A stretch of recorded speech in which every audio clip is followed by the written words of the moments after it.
और उन्हें महाराज जी ने हुब्बा नाम से पुकारने लगे। तो उन्हें हुब्बा जी सब लोग कहने लगे। तो हुब्बा जी बैठे हुए थे, लोग बैठे हुए थे। महाराज जी ने कहा, क्यों हुब्बा, ये जो गंगा मैया है सतयुग में इसमें दूध की धारा थी।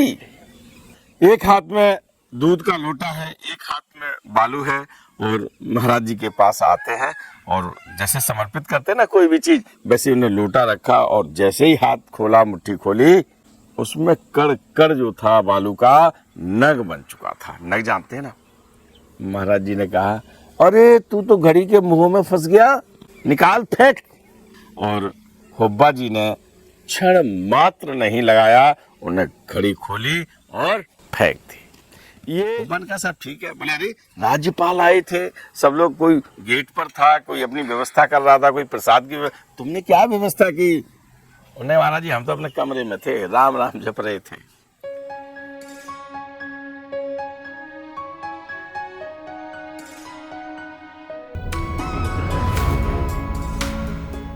तो नमस्कार, आप देख रहे हैं धर्मदर्श पत्रिका का यूट्यूब चैनल दस्तक मीडिया। मैं विनोद शुक्ला आपको सुनाता हूं बाबा नीम करोली की अद्भुत गाथाएं।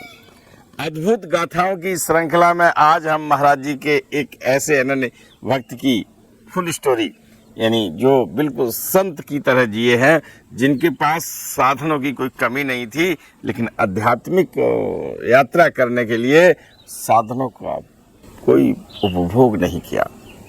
साधनों का सीमित उपयोग किस तरह से संत जिंदगी जी जाती है, लोक और परलोक दोनों का ख्याल रखते हुए एक ऐसे संत अनन्य भक्त की गाथा। चलो बने रहिए मेरे साथ। आज हम आपको बताते हैं हीरालाल शाह यानी हुब्बा जी की गाथा। मित्रों, महाराज जी के साथ हुब्बा जी ने बड़ी यात्राएं की हैं, बड़ा सानिध्य पाया है, और ढेर सारे ऐसे राज जो केवल हुब्बा जी को पता थे।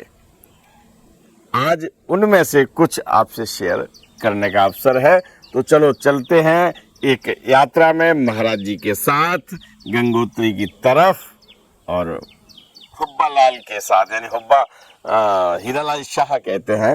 हीरालाल शाह नाम है, लेकिन प्यार से हुब्बा, और हुब्बा भी कैसे नाम पड़ा था, वो कभी कभी हुब्बा कहते थे, और उन्हें महाराज जी ने हुब्बा नाम से पुकारने लगे। तो उन्हें हुब्बा जी सब लोग कहने लगे। गंगोत्री की राह पर चल रहा है पूरा दल, और उसमें हुब्बा जी हैं, महाराज जी हैं, अन्य भक्त हैं। एक तरफ पूरा दल यात्रा की एकदम जल्दी जल्दी करते, जल्दी से यात्रा हो जाए, और जब जल्दी होती है तो थोड़ी बहुत थकावट भी हो जाती है। महाराज जी का इशारा हुआ, पूरा दल बैठ गया गंगा तट पर। और वहां हुआ क्या, एक और बात बता दें हम आपको। हुब्बा जी महाराज जी को सरकार कहते थे। कोई बात हुई नहीं, हुब्बा जी सरकार और सरकार।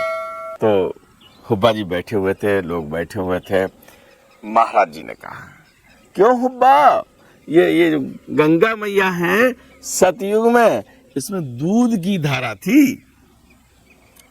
हुब्बा जी ने अपनी नजर गंगा मैया की धारा पर टिकाई। कहते, सरकार ये तो अभी भी हमें दिखाई पड़ रही है, दूध ही बह रहा है। और महाराज जी का अगला आदेश हुआ, जाओ लोटा भर लाओ। महाराज जी का आदेश हुब्बा जी ने जैसे ही पालित किया, यानी अपने लोटा में गंगा जल लिया, तो उसमें गंगा जल नहीं दूध था। महाराज जी ने आवाज लगाई, हुब्बा थोड़ी बालू भी ले आना।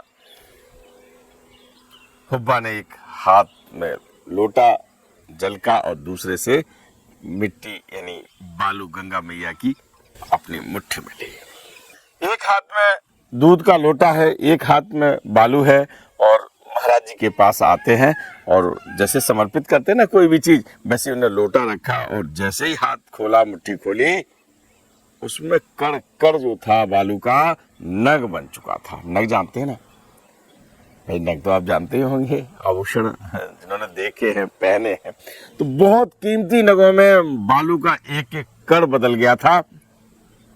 हुब्बालाल चकित थे, जो लोग बैठे थे वो भी आश्चर्यचकित थे।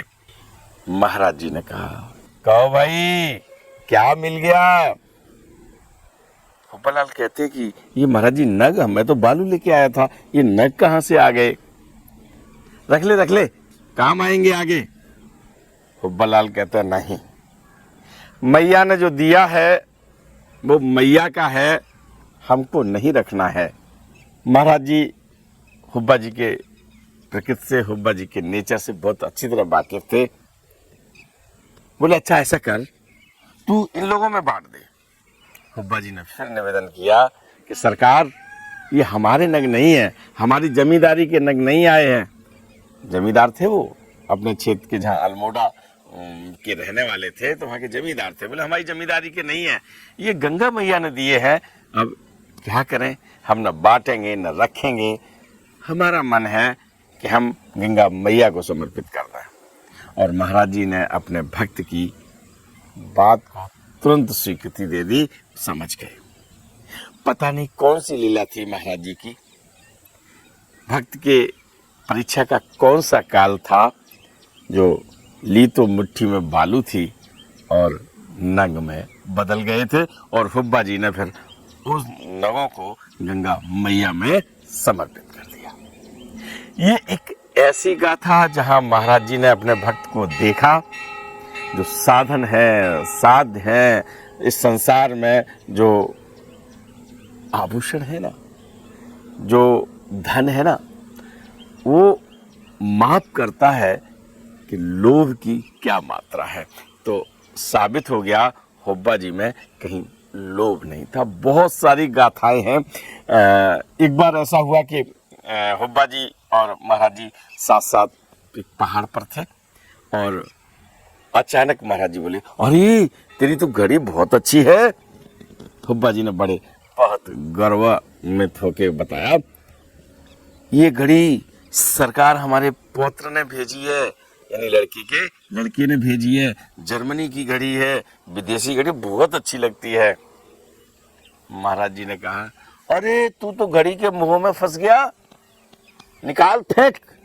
और हुब्बा जी ने क्षण मात्र नहीं लगाया, उन्हें घड़ी खोली और फेंक दी। ये त्याग, ये समर्पण हुब्बा जी का पूरे जीवन रहा।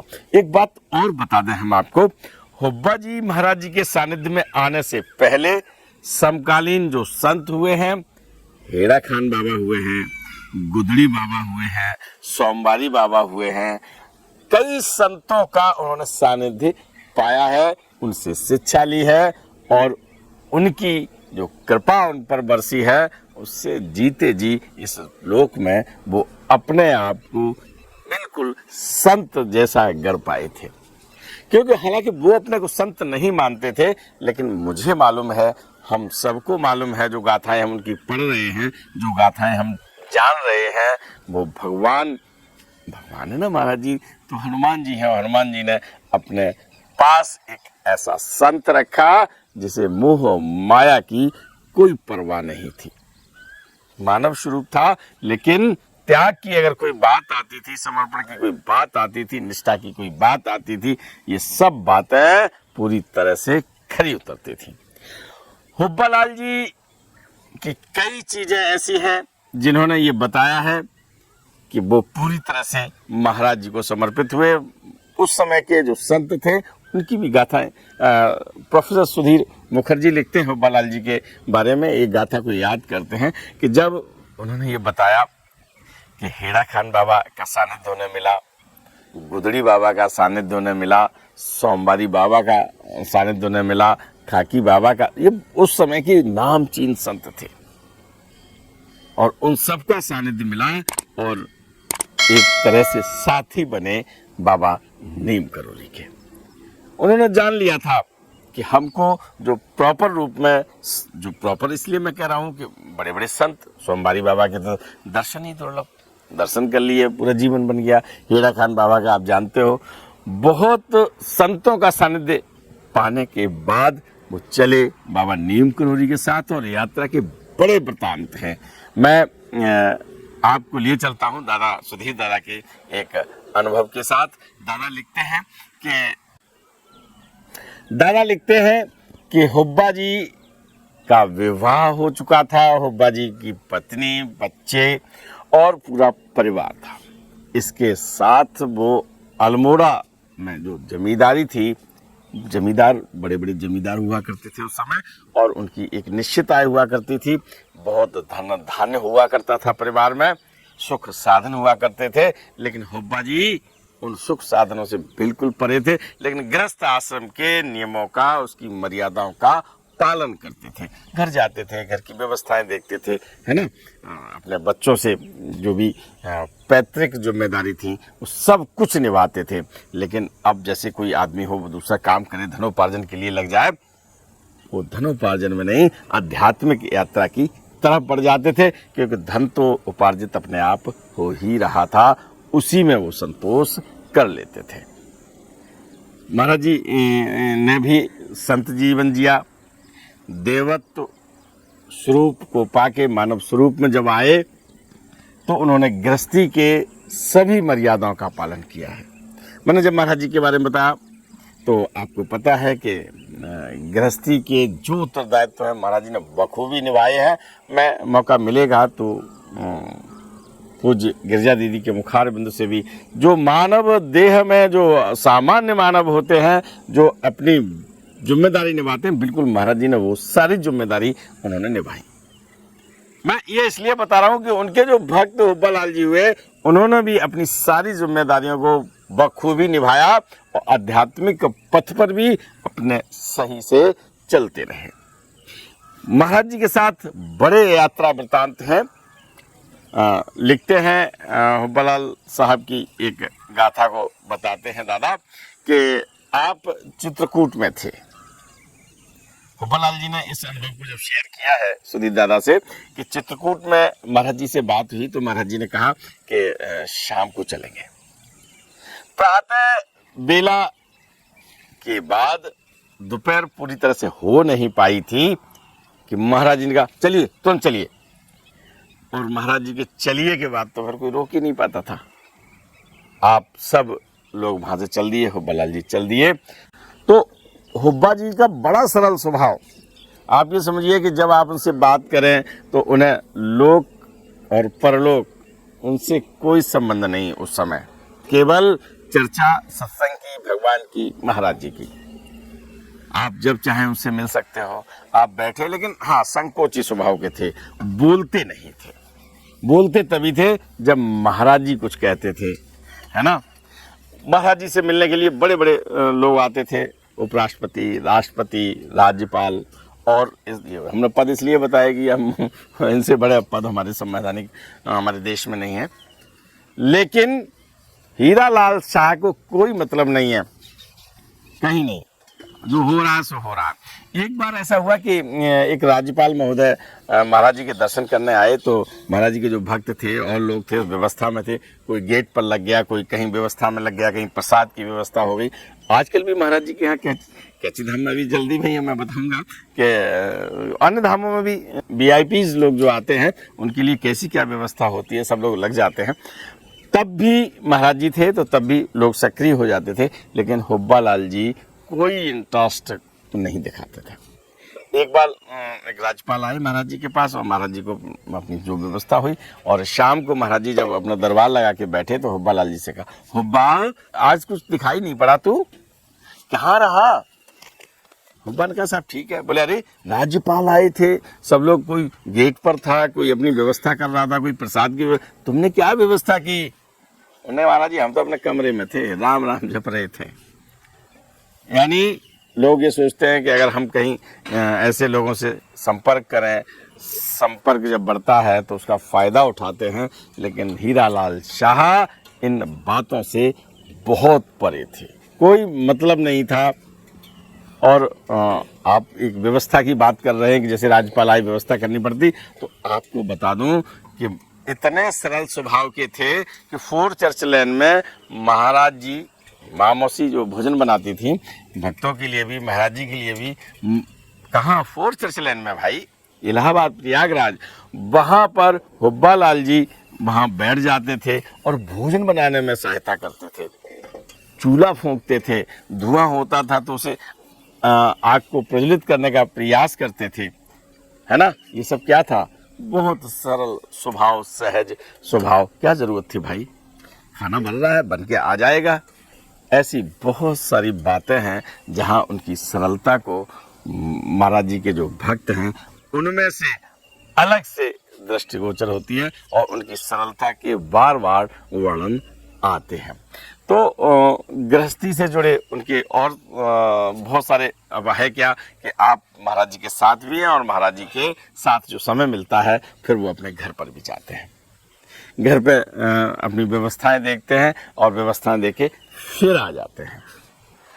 जब आते हैं तो अब की बार क्या हुआ कि एक स्वेटर पहना हुआ है। हालांकि वो कुछ भी एकदम ऐसा नहीं कि चकाचौंध नया कुछ पहनने में या वो इंटरेस्ट रखते हो, कपड़े हैं बस उनसे ही काम चला। बहुत सीमित साधनों में जीने वाले हुब्बा लाल जी का स्वेटर था, बढ़िया था, थोड़ा सा मोटा था। महाराज जी ने चुटकी ले ली, हुब्बा स्वेटर तो बहुत अच्छा पहना है।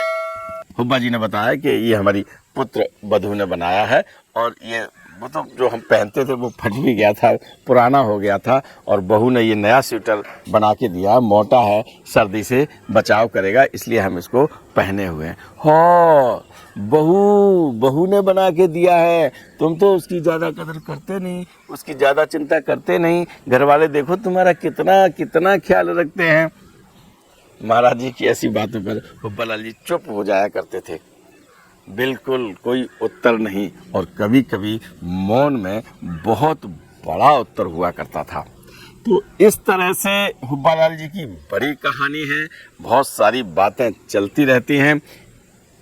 चर्चा में जब चर्चा होती है, आज भी महाराज जी के सानिध्य पाए भक्त हैं, तो अभी मैं जल्द ही हरदादा से मिलने वाला हूँ और महाराज जी के बहुत सारे भक्तों का सानिध्य यानी एक सत्संग हुआ करता था उनकी उपस्थिति में, उसके साक्षी हैं हरि शर्मा जो अभी अलीगढ़ में रहते हैं। आपने उनके बहुत सारे एपिसोड देखे, मैं और आपको वहाँ ले चलूँगा और उनसे और सारे अनुभव बताऊँगा। उसमें भी हुब्बा लाल जी के जो चर्चा आती है उसमें केवल एक बात आती थी कि महाराज जी जब उनसे कुछ कहते शांत रहते थे, उम्र उनकी ऐसी थी जो सीनियरिटी की तरफ लेके जाती थी। और आपको दिखाएं? नहीं देखा? चलिए देख लीजिए। रब्बू दादा बिल्कुल बालक बने बैठे हैं एक फोटो में, महाराज जी के साथ खड़े हैं हुब्बा हीरालाल शाह। एक चित्र में पूरा ग्रुप है, महाराज जी के अनन्य भक्त हैं, उनमें हुब्बा लाल जी बैठ। एक चित्र में मैं आपको जब चित्र दिखाने लगा तो आपको यादें आएंगी। सुधीर दादा, कमला बहन जी वह खड़ी हैं और हुब्बा लाल जी खड़े हैं, महाराज जी भोजन प्रसाद पा रहे हैं। वहीं पर दीक्षित जी खड़े हैं। तो देव कामता दीक्षित, लल्लू भैया, उनकी ढेर सारी हमने कहानी आपको बताई हैं। तो आप ये मान के चलिए कि बहुत सहज सरल स्वभाव, और महाराज जी को जब भी मौका मिलता था तो उन्हें छेड़ जरूर देते थे, और छेड़ने से होता क्या था, वो कुछ कुछ कहते थे। एक दिन क्या हुआ कि महाराज जी के कक्ष में एक युवा बैठा हुआ है, महाराज जी से बात कर रहा है, महाराज जी बैठे हुए हैं। उसी समय हुब्बा लाल जी का अंदर आना हुआ। हीरालाल शाह जब अंदर आते हैं तो उस लड़के ने अपना नमस्कार किया और कोई खास ध्यान नहीं दिया, सीधी सीधी बात महाराज जी से करता रहा। जब वो चला गया तो महाराज जी ने पूछा, क्यों हुब्बा, इस क्या जानते थे? तो हुब्बा लाल जी ने कहा कि जी सरकार, ये तो हमारे भतीजा लगता है, उसने तुम्हारे पैर नहीं छुए। अरे तो कोई बात नहीं, उसने नमस्ते कर ली, यही बात है। अरे ऐसी बात नहीं है, तुम्हारे पास धन होता, तुम बहुत ज़्यादा बड़े वैसे दिखाई पड़ते, तो ये तुम्हारे पैर छूता। पैर छूने से महाराज जी कोई बात नहीं सरकार, ऐसा ही चलता है और होता रहता है, हमको इससे कोई फर्क नहीं पड़ता। अरे उसने प्रणाम कर लिया, यही बड़ी बात है। तो आप ये समझिए कि एक तरफ महाराज जी उन्हें उकसा रहे हैं और दूसरी तरफ उनकी गंभीरता बोलती है कि उसने केवल नमस्कार कर लिया, छूने तो पैर चाहिए थे, है ना, जो रिश्ता था। लेकिन जैसे उसने प्रणाम कर लिया, उसको ही वो बिल्कुल मान बैठे, ठीक है साहब, हमें कर लिया। हालांकि हुब्बा जी की इतनी कहानी है, इतनी गाथाएं हैं कि हम आपको सुनाते रहें। सुनाते जाएं आप भी कहें। बहुत सारी गाथाएं चलती हैं। मैं आपको लिए चलता हूं कि 11 सितंबर 1973 को जब महाराज जी चले गए तो सब भक्तों की हालत जो थी, अनन्य भक्तों में से हुब्बालाल जी की भी हालत ज़्यादा अच्छी नहीं थी। उस वज्रपात को सहने की क्षमता बहुत कम भक्तों में रही। उन्हीं में से एक हुब्बालाल जी अपनी ज़िंदगी को इतना जी चुके थे, आध्यात्मिकता के रास्ते पर इतना ले जा चुके थे कि सहन कर रहे थे।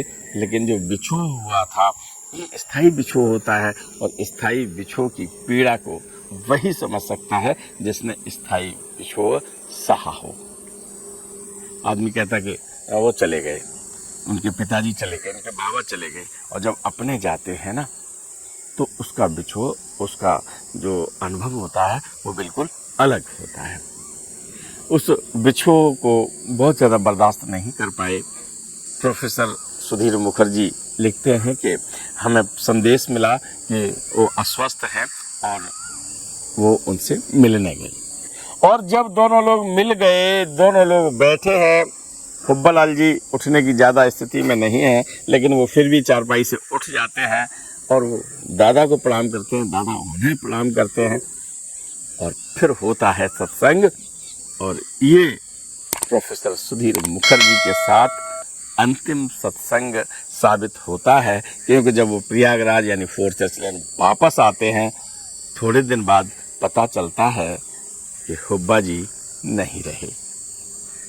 मित्रों, कुछ गाथाएं ऐसी हैं जिनको हुब्बा जी के बारे में ही केवल ये कहा जा सकता है कि उन्होंने भक्त और संत का जीवन एक साथ जिया। आज इस संसार में मानव देह लीला का वो भी समापन उनका हो चुका है, और निश्चित रूप से महाराज जी ने उन्हें अपने चरणों में स्थान दिया है। वो उनकी ईमानदारी, उनकी सरलता, उनकी सहजता, उनकी मर्यादाएं हमारे आधुनिक पीढ़ी के जो भक्त हैं महाराज जी के, उनके लिए आदर्श बने। इसी कामना के साथ मैं आज आपसे विदा लेता हूँ। राम राम।